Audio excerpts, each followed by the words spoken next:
Hello students, welcome to Magnet Brains. मैं हूं Priyanka Dudani, your teacher for class 12th business studies. So students, आज हम करने वाले हैं हमारे चैप्टर नंबर 10 फाइनेंशियल मार्केट के questions start, that is the NCERT solutions, जिसमें आज हम पढ़ेंगे very short answer type questions. So financial market जो क्लास 12th का ये चैप्टर है, ये आपके सीबीएसई करिकुलम में इंक्लूडेड है, but if you will check the recent NCERTs on the NCERT portal, ये उसमें इंक्लूडेड नहीं है। सो हमें सीबीएसई करिकुलम 2024-2025 के हिसाब से चलना है, which says that it is included, जो कि ये पहले हुआ करता था। सो फाइनेंशियल मार्केट चैप्टर के very short answer type question से स्टार्ट करते हैं। आप सभी का वेलकम है मैग्नेट ब्रेन्स के इस अमेजिंग प्लेटफॉर्म पर, जहां पर हम आपको एजुकेशन प्रोवाइड करते हैं from KG to class 12th on this channel, that is the English medium channel for CBSE board students. हमारा एक और चैनल है, that is the Magnet Brains Hindi medium channel, जहां पर हम आपको एजुकेशन प्रोवाइड करते हैं from class 6 to class 12th for Delhi, UP, Bihar, MP and Rajasthan board. E notes and e books की लिंक आपको डिस्क्रिप्शन बॉक्स में मिल जाएगी, and we provide you fully organised complete courses along with daily practice problems. तो चलिए start करते हैं हम आज का सेशन। आज जो very short answer type question है, इसमें 5 क्वेश्चन हैं टोटल। इसमें हम करने वाले हैं first question start, what is treasury bill. तो ट्रेजरी बिल एक इंस्ट्रूमेंट होता है, मनी मार्केट इंस्ट्रूमेंट, जिसमें सरकार फाइनेंशियल मार्केट से पैसे रेज करती है। ये 25,000 या उसके मल्टीपल्स में होता है, एंड इसके बारे में हमने ये पढ़ा था 364 डेज का, वो सारी चीज़ें अपन पढ़ेंगे very short answer type question में।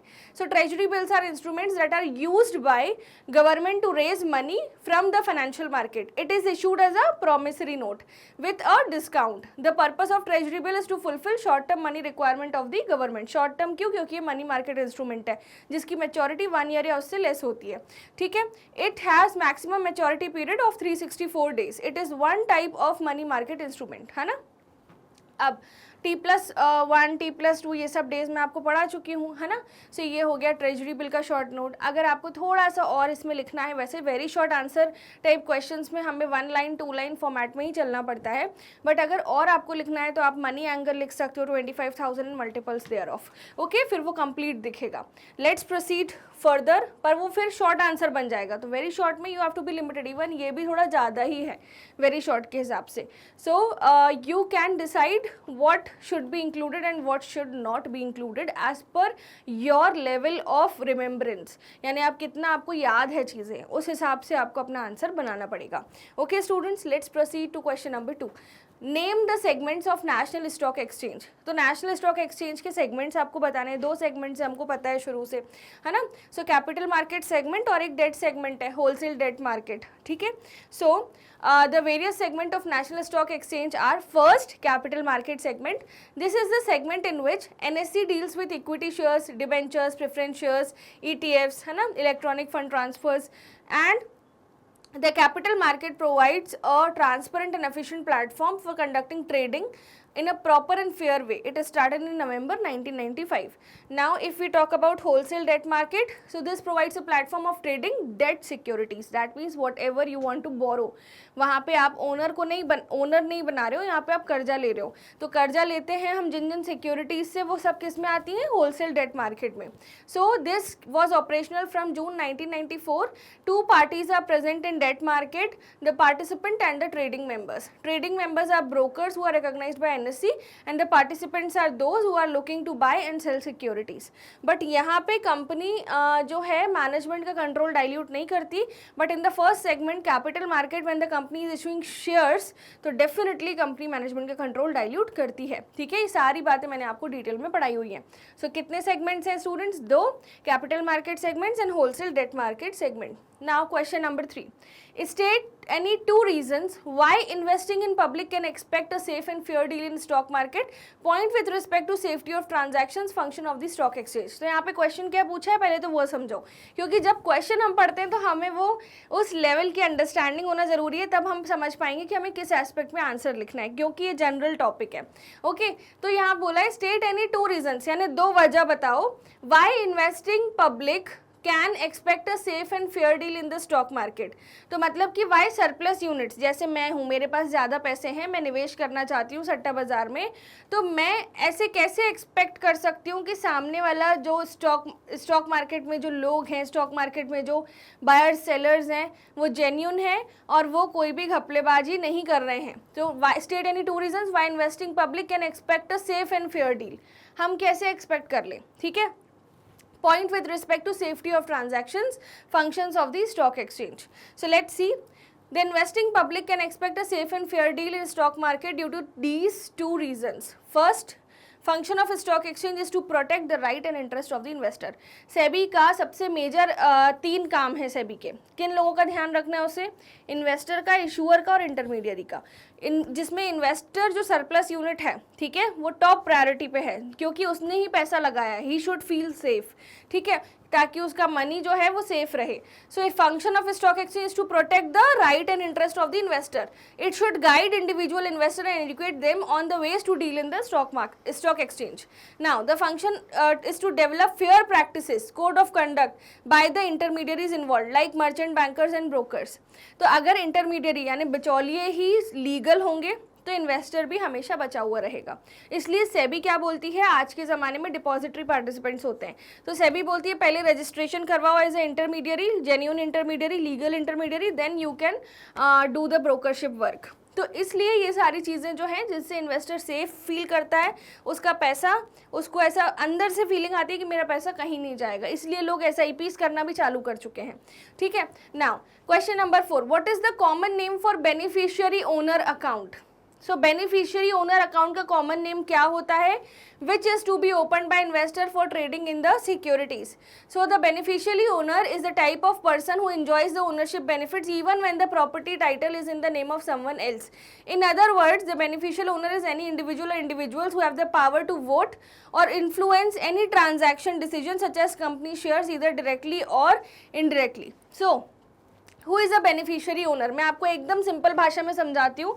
मान लीजिए कि फॉर एग्जाम्पल आपने एक प्रॉपर्टी खरीदी है ना, ऐसा अपन मान लेते हैं, आपने एक 1 BHK का फ्लैट खरीदा खुद के नाम पे. अब आपको ऐसा लग रहा है कि what if something happens to me, है ना, what if something happens to me, तो ये फ्लैट किसका होगा?